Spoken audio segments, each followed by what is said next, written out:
자, 이재명의 배임을 검찰 수사가 선을 그었다. 거의 정답이라고 봅니다. 유동규에게 배임이 추가 기소되었다. 그래서 651억 플러스 알파라고 유동규에게 배임 업무가 추가된 것과 그 다음에 이재명에게 선을 그은 것.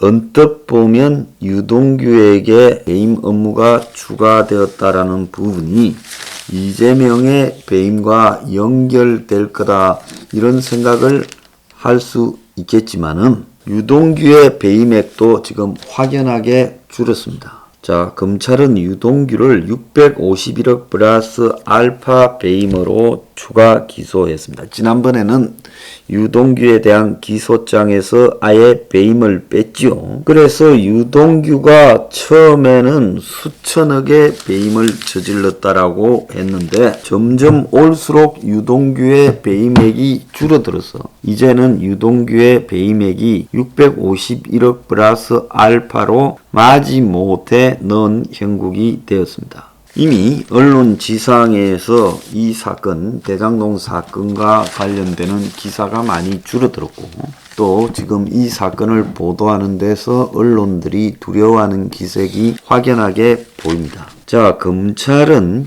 배임 혐의를 이재명에게 적용하기는 어렵다고 지금 말을 하고 이런 이재명의 대장동 개발 로비 특혜 의혹과 관련해서 이재명에 대해서는 정책적 판단을 한 것이다. 그래서 정책적 판단에 대해서 배임 공범 혐의 적용이 어렵다라는 잠정 판단을 내렸어요.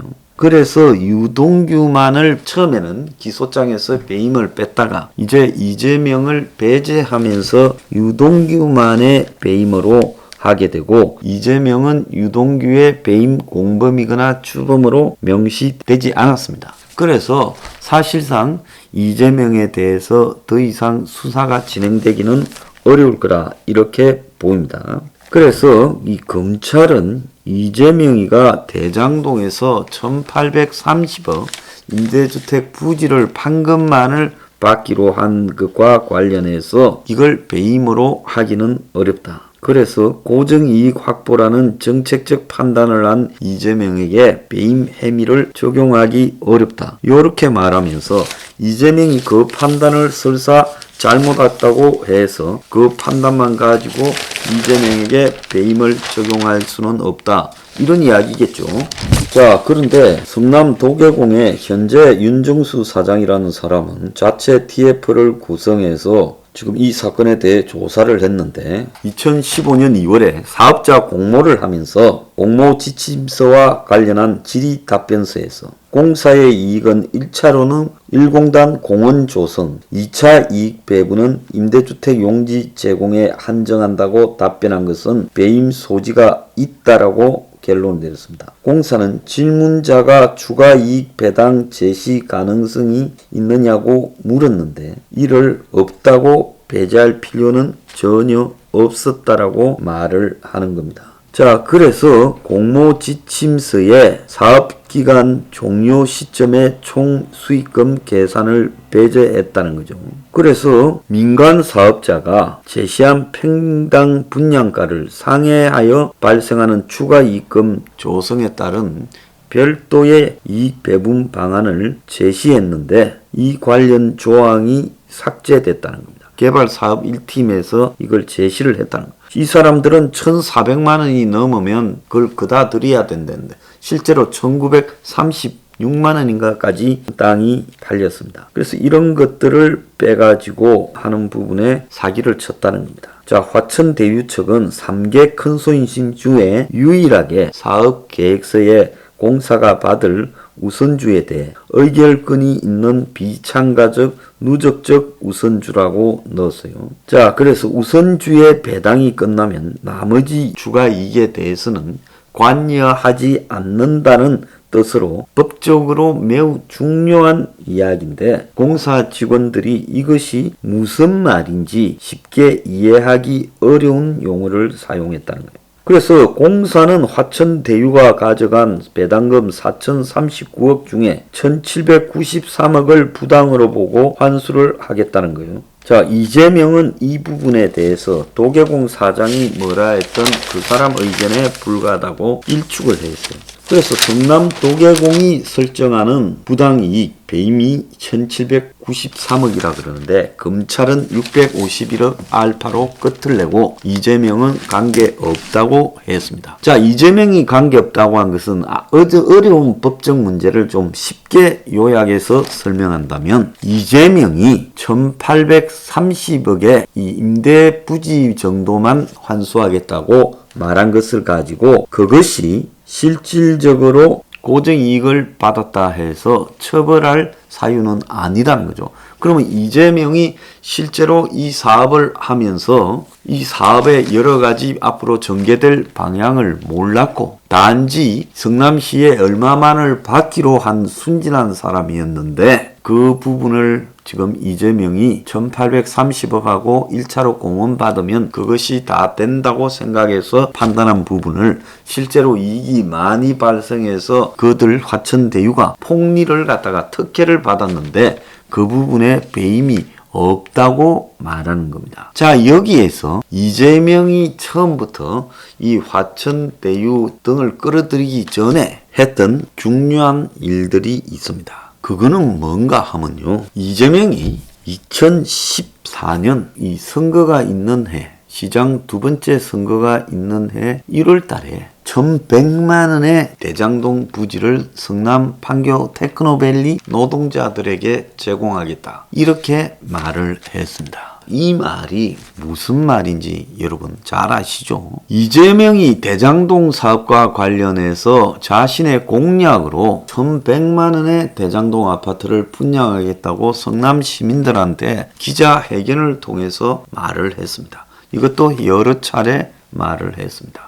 그렇다면 이것이 의미하는 것은 뭡니까? 이재명은 적어도 이 대장동을 1,100만 원에 분양하기로 한 입장에서 이것을 과거에 민간 개발이나 LH 개발을 다 거부하고 민관 공동 개발을 한 겁니다. 그러면 그가 선거에 앞서서 공약한 것과 실제로 선거에 당선되어서 그 사업을 제가 앞에 선거 때 공약한 것을 완전히 뒤집고 다른 방향으로 끌고 간 부분에 대해서 이 부분에 대해서 배임의 혐의가 있다고 보지 않습니까? 그러지 않습니까? 이재명은 적어도 1,100만 원이라고 언론 앞에 이 땅을 대장동의 아파트를 완공시켜서 1,100만 원대라는 부분을 언급을 할 때는 그것이 충분히 가능하다는 걸 알았습니다. 그 뒤에 요즘 인터넷에 놔두는 민중의 소린가에서 한 이재명의 아파트에 관한 언급 있죠. 아파트가 왜 비싼 건데요?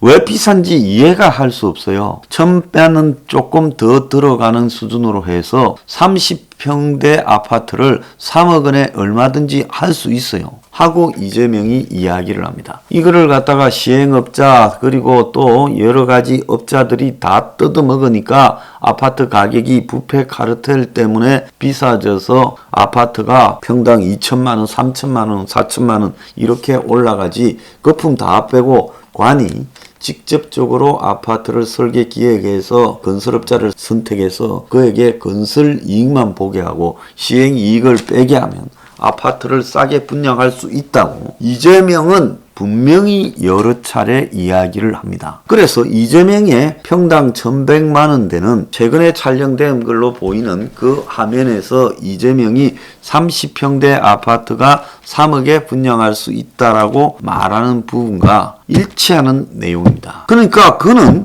2014년 1월에도 그러했고 지금도 그러하면서 그 내용을 다 알고 있었고 성남 시민들을 상대로 기자 브리핑까지 하면서 1,100만 원의 아파트를 제공하겠다고 한 겁니다. 그러면 그가 대장동 사업을 할 때 가장 첫 번째로 고려해야 될 거는 지가 알고 있는 대로 직접 설계하고 기획해서 민간업자들, 시행업자들을 배제한 채 건설회사를 선택해서 거기에 입찰 붙여서 싸게 그냥 공사하게 하면 얼마든지 할 수 있었죠. 지금 그걸 입증하는 거 아닙니까? 그런데 땅을 갖다가 비싸게 팔아서 땅에 아무것도 관여한 적이 없는, 땅에 어떤 이해관계도 없잖아요. 남욱이나 뭐 이런 업자들이 옛날에 땅에 관계했다고 하면 그 땅에 관계한 부분 때문에 그에게 보장을 해줘야 된다라는 이유가 어디 있습니까? 그래서 그걸 다 배제하고 성남시가 280만 원에 70만 원 정도 공사비 붙여서 350만 원에 택지를 조성했다면 그 조성한 택지에다가 그냥 건설회사 붙여서 아파트 지었으면 1,000만 원대에 충분히 공급할 수 있었죠. 그런데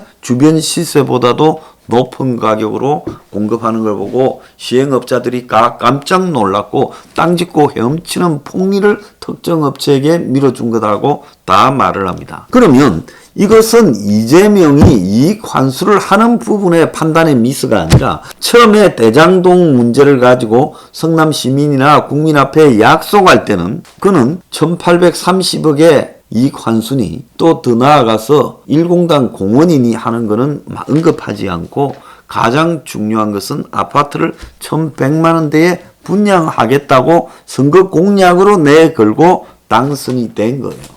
당선 이후에 그가 공약을 내건 것과는 전혀 다른 방법으로 갔습니다. 그가 1,100만 원에 분양을 하겠다 할 때는 계산 다 끝났어요. 근데 당선된 이후에 알고 있는 계산을 갖다가 덮어버리고 조금만 받을게 하고, 당연히 해줘야 될 뭐 공원 같은 경우는 당연히 하는 거고, 그것 말고 조금만 받을게 하고 덮어버리면 그것은 배임이 명백하지 않습니까? 뻔히 1,100만 원에 분양을 하고도 남음을 알고 있으면서 당선된 이후에 1,822억만 받겠다고 하고 받지 않았는데 이것이 배임이 아니라고 말을 합니까? 검찰은 법 논리를 뭘로 씁니까? 검찰의 배임에 대한 논리와 제 논리하고 한번 토론을 해보겠습니까? 대한민국 검찰요, 이재명의 배임에 대해서 저 황장수하고 토론을 해보길 바랍니다. 창피하지 않습니까? 1,100만 원대의 공약은 뭡니까? 그는 계산까지 끝내고 공약을 발표하지 계산을 하지 않은 채